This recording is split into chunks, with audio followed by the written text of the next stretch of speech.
একটি লাইন, একটি মাত্র বাক্য, আর সেই বাক্যেই এখন কেঁপে উঠেছে পুরো পাকিস্তান।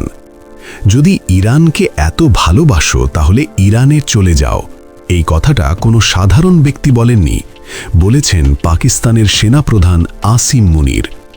আর এই মন্তব্য এখন শুধু বিতর্ক নয়, এটা পাকিস্তানের ভেতরে এক নতুন সংঘাতের সূচনা।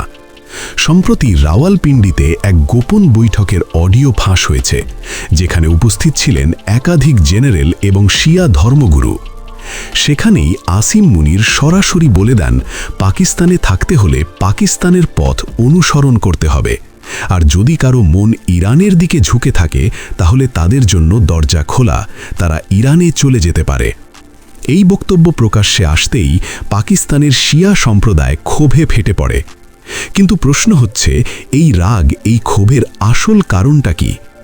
এই গল্পটা শুধু একটা মন্তব্যের না, এটা বহু বছরের জমে থাকা একটি বিভেদের গল্প। পাকিস্তানের প্রায় 85% মানুষ সুন্নি মুসলিম, আর মাত্র 15% শিয়া মুসলিম। কিন্তু ইরানে ঠিক উল্টো, সেখানে শিয়া মুসলিমরাই সংখ্যাগরিষ্ঠ।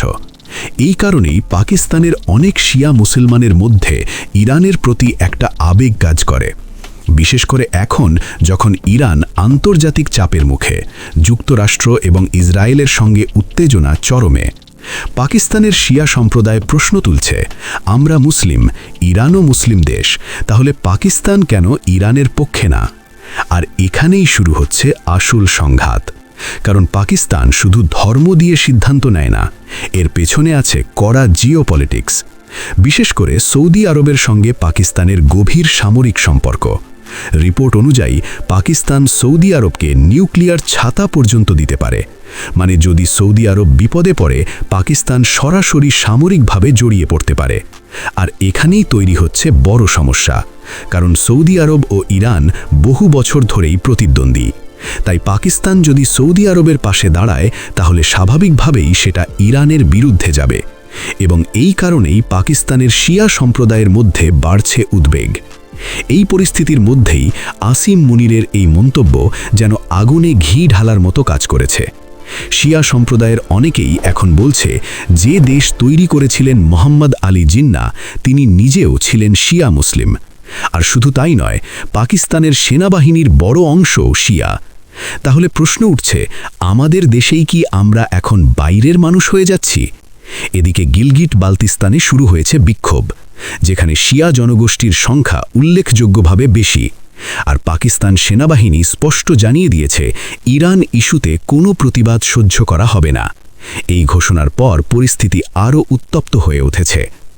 এখন প্রশ্ন, এই সব কিছুর প্রভাব ভারতের ওপর কি? বিশ্লেষকরা বলছেন, পাকিস্তানের ভেতরের এই বিভাজন যত বাড়বে, তত দুর্বল হবে তাদের অভ্যন্তরীণ স্থিতিশীলতা, বিশেষ করে গিলগিট বালতিস্তানের মতো সংবেদনশীল অঞ্চলে। আর এই অস্থিরতা ভবিষ্যতে ভারতের জন্য একটি বড় কৌশলগত সুযোগ তৈরি করতে পারে। এখন সবচেয়ে বড় প্রশ্ন, পাকিস্তান কি সত্যিই ইরানের বিরুদ্ধে কোনো পদক্ষেপ নিতে যাচ্ছে, নাকি এই মন্তব্য শুধু একটি সতর্কবার্তা? আর যদি এই সংঘাত আরও বাড়ে, তাহলে কি পাকিস্তানের ভেতরেই শুরু হবে এক নতুন গৃহসংঘাত? আপনার কি মনে হয়, এই পরিস্থিতি কি পাকিস্তানকে আরও দুর্বল করবে, নাকি তারা এটাকে সামাল দিতে পারবে? কমেন্টে জানাবেন।